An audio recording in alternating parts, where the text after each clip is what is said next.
Hello नमस्कार दोस्तों, स्वागत है आप सभी का स्टडी संग्राम के यूट्यूब चैनल पर। बिहार बीएड उम्मीद करते हैं आप सभी लोगों की प्रिपरेशन जबरदस्त चल रही होगी। उसी श्रृंखला में प्रैक्टिस सेट 23 होगा। मोस्ट इंपॉर्टेंट क्वेश्चन होंगे जो आपकी तैयारी में आपकी एक नई दिशा दे सकते हैं। चलिएगा, पहला ही क्वेश्चन आपकी स्क्रीन पर होगा। पेन पेपर ले लीजिएगा, जो चीजें नहीं जान रहे हैं नोट करते हुए चलिएगा। बताइएगा, पहला ही क्वेश्चन आपकी स्क्रीन पर है, जिस दर पर आरबीआई वाणिज्यिक बैंकों से ऋण लेता है उसे क्या कहते हैं। बताइएगा, काफी अच्छा प्रश्न है और यहाँ से 3 क्वेश्चन आपके एग्जाम में पूछे जाते हैं। अब यहाँ पे पूछा जा रहा है, आरबीआई की बात करता है। आरबीआई सबसे पहले देख लीजिए सर, आरबीआई क्या होता है? जिस दर पर आरबीआई वाणिज्यिक बैंकों से ऋण लेता है उसे क्या कहते हैं। तो सबसे पहले जान लो, आरबीआई जब देता है तब क्या होता है। सर, आरबीआई जब बैंकों को जो ऋण देता है, आरबीआई को कहा क्या जाता है, नोट कर लो, बैंकों का बैंक कहा जाता है। अब आरबीआई को सर बैंकों का बैंक कहा जाता है। अब ये बैंकों को जो ऋण देता है उसे क्या कहेंगे, तो रेपो रेट कहते हैं। क्या कहते हैं? रेपो रेट कहते हैं जब यह बैंकों को ऋण देता है। अब जब बैंकों को ऋण देता है तो रेपो रेट कहते हैं, और जब उल्टा बैंक इसको ऋण दे देंगे तो क्या हो जाएगा, उल्टा हो जाएगा। तो उल्टा क्या हो जाएगा, रिवर्स रेपो रेट हो जाएगा। तो क्लियर हुआ, जब आरबीआई बैंकों को देगा तो रेपो रेट, और जब बैंक आरबीआई को देंगे तो क्या हो जाएगा, रिवर्स रेपो रेट हो जाएगा। ऑप्शन नंबर डी बिल्कुल सही हो जाएगा। देख लीजिए, जिस दर पर आरबीआई वाणिज्यिक बैंकों से ऋण लेता है उसे क्या कहते हैं, रिवर्स रेपो रेट कहते हैं। ऑप्शन नंबर डी बिल्कुल करेक्ट हो जाएगा। आपके एग्जाम में प्रश्न पूछा जाता है, केंद्रीय बैंक या बैंकों का बैंक किसे कहा जाता है, तो आरबीआई को कहा जाता है। पूछा जाता है आरबीआई की स्थापना कब हुई थी, तो 1934 के एक्ट के तहत हुई थी। पूछा जाए हुई कब थी, तो 1 अप्रैल 1935 को हुई थी। नेक्स्ट क्वेश्चन आपकी स्क्रीन पर है। बताइएगा, आराम बाग किस मुगल बादशाह ने बनवाया था। काफी अच्छा प्रश्न है।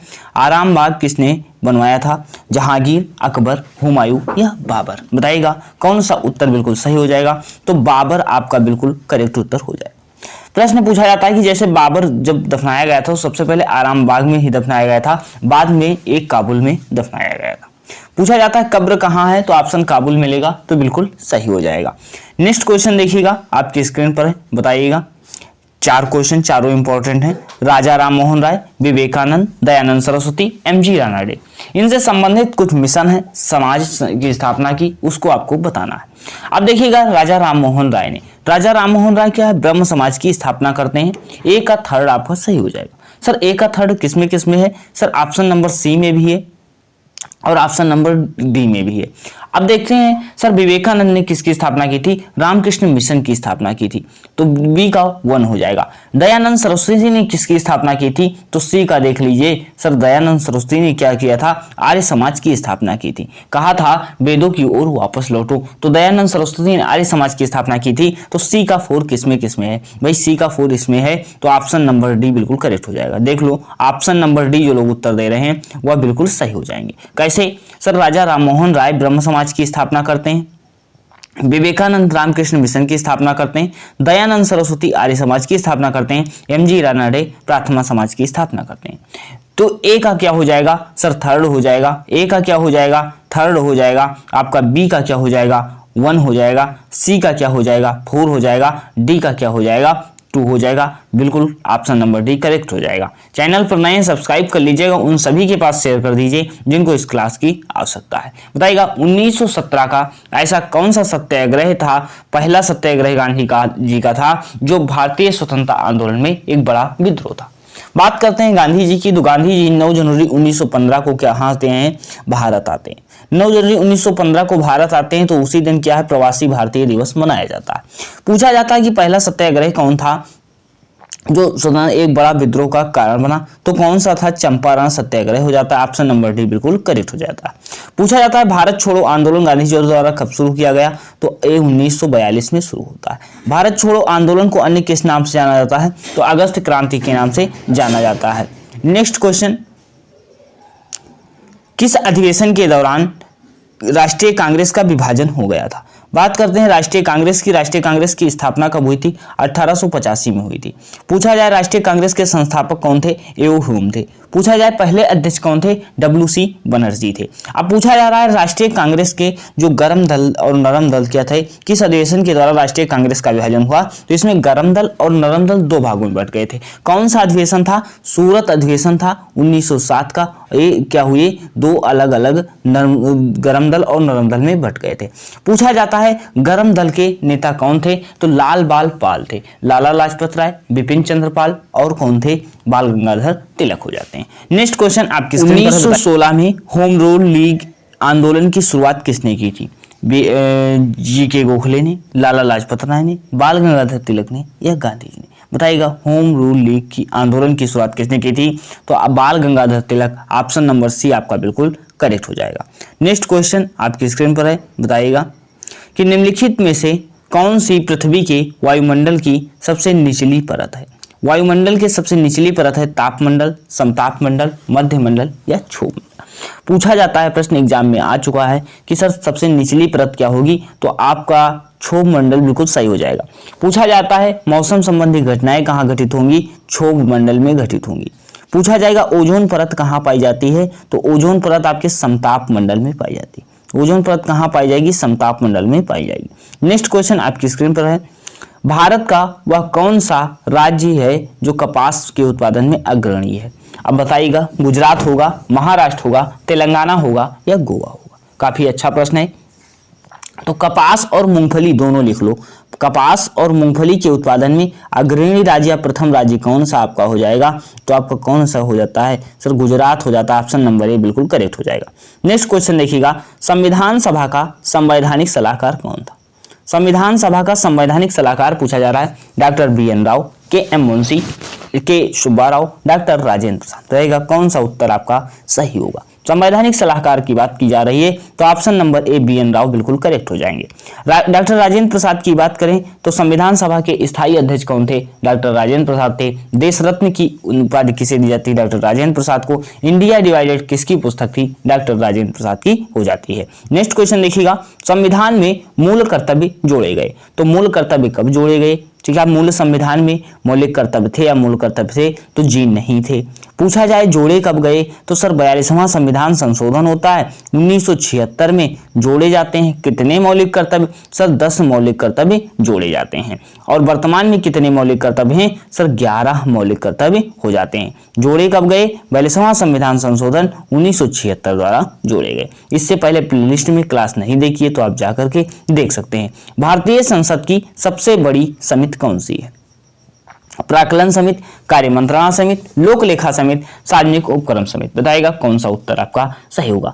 बात करते हैं संसद की, तो संसद में क्या क्या शामिल होता है, सर राष्ट्रपति होता है, लोकसभा होता है और राज्यसभा होता है, ये तीनों होता है। अनुच्छेद 52 कहता है भारत का एक राष्ट्रपति होगा। अब पूछा गया सर सबसे बड़ी समिति कौन सी होगी, तो सबसे बड़ी समिति की बात करते हैं तो प्राक्कलन समिति, ऑप्शन नंबर ए बिल्कुल करेक्ट हो जाएगा।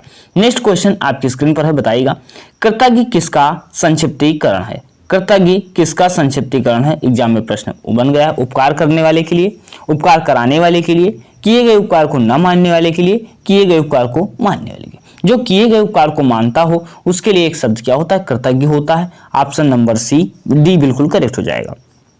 और जो किए गए उपकार को न मानता हो उसके लिए कृतज्ञ होता है, कृतज्ञ होता है, और कृतज्ञ होता है किए गए उपकार को मानने वाले के लिए। नेक्स्ट क्वेश्चन आपकी स्क्रीन पर है, शुद्ध सद्वर्तनी वाला शब्द बताइएगा। इसमें अब बताइएगा, काफी अच्छा प्रश्न है, कौन सा शुद्ध वर्तनी वाला शब्द है, श्रृंगार, श्रृंगार, श्रृंगार या श्रृंगार। बताइएगा कौन सा उत्तर होगा, तो ऑप्शन नंबर ए श्रृंगार बिल्कुल जो लोग उत्तर दे रहे हो बिल्कुल सही हो जाएंगे। नेक्स्ट क्वेश्चन आपकी स्क्रीन पर है, यदि पत्थर को नीला कहा जाता है, नीले को पानी कहा जाता है, रीजनिंग का प्रश्न है, पानी को पेड़ कहा जाता है, पेड़ को बैग कहा जाता है, बैग को इंद्रधनुष कहा जाता है, इंद्रधनुष को आकाश, तो किताबें ले जाने के लिए किसका प्रयोग हुआ। देखो किताब ले जाने के लिए आप बैग का प्रयोग करोगे, तो जब बैग का प्रयोग करोगे तो बैग को देख लो क्या कहा गया, बैग को इंद्रधनुष कहा गया। तो जब बैग को इंद्रधनुष कहा गया है तो किताबें किस में ले जाओगे, बैग में ले जाओगे, तो कहां होगा, इंद्रधनुष हो जाएगा। ऑप्शन नंबर बी बिल्कुल करेक्ट हो जाएगा। नेक्स्ट क्वेश्चन आपकी स्क्रीन पर है, लोकसभा का प्रथम स्पीकर कौन था। लोकसभा का प्रथम स्पीकर कौन था। लोकसभा पूछा जाता है किस अनुच्छेद में है, तो अनुच्छेद 81 में क्या हो जाती है, लोकसभा हो जाती है। पूछा जाता है आपसे लोकसभा का प्रथम स्पीकर कौन था, तो कौन हो जाएंगे, जीवी मावलंकर हो जाएंगे, अर्थात कौन होंगे, गणेश वासुदेव मावलंकर होंगे। ऑप्शन नंबर सी बिल्कुल करेक्ट हो जाएगा। नेक्स्ट क्वेश्चन देखिएगा, कौन किसको लोकनायक के नाम से जाना जाता है, बताइएगा। लोकनायक के नाम से किसे जाना जाता है, C N Andrews, Jayaprakash Narayan, Chittaranjan Das या आशुतोष मुखर्जी, बताइएगा कौन सा बिल्कुल आपका करेक्ट उत्तर होना चाहिए। अब लोकनायक की बात की जा रही तो कौन हो जाएंगे, जयप्रकाश नारायण हो जाएंगे। ऑप्शन नंबर बी बिल्कुल करेक्ट हो जाएगा। नेक्स्ट क्वेश्चन देखिएगा, अगर चैनल पर नए हैं सभी के पास शेयर कर दीजिए जिनको क्लास की इंपॉर्टेंट से आवश्यकता है, जो लोग प्रिपरेशन कर रहे हैं बीएड एंट्रेंस की। अब देखिएगा आपका पुल्लिंग शब्द कौन सा है, पुल्लिंग देखो कैसे आप बताओगे, सर रात हुई है, रात हुई है, बात हुई है, गीत गाया गया, तो गीत गाया गया, गाया क्या है, पुल्लिंग हो जाएगा, गीत गाया गया। ऑप्शन नंबर सी बिल्कुल हुआ। जैसे यहाँ पे बोलेंगे मात हुई है, तो क्या है, गीत, गीत आपका क्या हो जाएगा, गाया गया, पुल्लिंग शब्द हो जाता है। नेक्स्ट क्वेश्चन आपकी स्क्रीन पर बताइएगा, सचिन तेंदुलकर को भारत रत्न से सम्मानित किया गया, कब सम्मानित किया गया, भारत रत्न क्या हो जाता है, सर भारत का सर्वोच्च नागरिक भारतीय सम्मान हो जाता है। अब सचिन तेंदुलकर को कब मिला था, सर 2013 में मिला था, 2013 में सचिन तेंदुलकर को भारत रत्न मिला था। नेक्स्ट क्वेश्चन आपकी स्क्रीन पर है, राष्ट्रीय युवा दिवस मनाया जाता है, राष्ट्रीय युवा दिवस पूछा जा रहा है। अब यहाँ से युवा दिवस से दो प्रश्न पूछे जाते हैं, सर राष्ट्रीय युवा दिवस, अंतरराष्ट्रीय युवा दिवस। तो राष्ट्रीय युवा दिवस की बात की जा रही तो 12 जनवरी को मनाया जाएगा, जबकि 12 अगस्त की बात कर लेते हैं तो 12 अगस्त को क्या मनाया जाता है, अंतरराष्ट्रीय युवा दिवस मनाया जाता है। तो ये इंपॉर्टेंट क्वेश्चन थे, काफी अच्छे हैं। अब देखो, दीन इलाही धर्म की स्थापना किसने की थी, दीन इलाही धर्म की स्थापना पूछा जा रहा है किसने की थी, बताइएगा। महमूद गजनवी ने, हुमायूं ने, अकबर ने या शेरशाह सूरी ने, बताइएगा। काफी अच्छा प्रश्न है। तो दीन इलाही की शुरुआत किसने की थी, अकबर ने की थी। पूछा जाता है तुलसीदास जी ने रामचरितमानस की रचना किसके शासनकाल में की थी, अकबर के ही शासनकाल में की थी।